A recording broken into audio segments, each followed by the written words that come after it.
Hey everyone, if Microsoft Excel keeps freezing or showing not responding, yeah, don't worry, you're definitely not alone.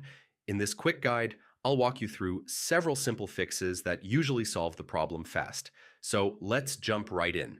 First, let's try the quickest fix. Sometimes Excel just needs a clean restart. Press Ctrl, Shift, and Escape together to open Task Manager. Then find Microsoft Excel in the list. Click it and choose End Task. After that, reopen Excel normally and see if the issue is gone.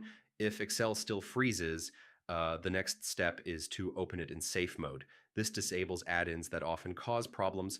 Press Windows key plus R, type Excel space /safe, and press Enter. If Excel runs smoothly in safe mode, then an add-in is likely the culprit.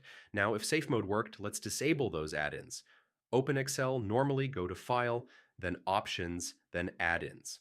At the bottom, choose COM Add-ins and click Go. Uncheck the add-ins one by one and click OK. Then restart Excel and test again. Outdated software can also cause freezing. Yeah, it happens a lot. Go to File, then Account, and click Update Options. Choose Update Now and let Excel install any available updates. Once finished, restart your computer. If the problem is still there, let's repair Microsoft Office.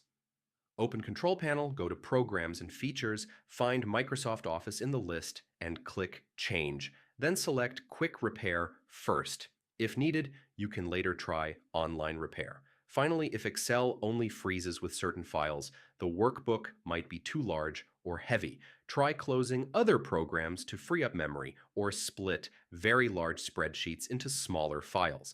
This often improves performance, especially on older systems. And that's pretty much it.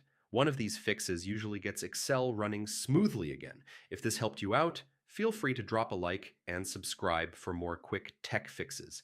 Thanks for watching, and I'll see you in the next one.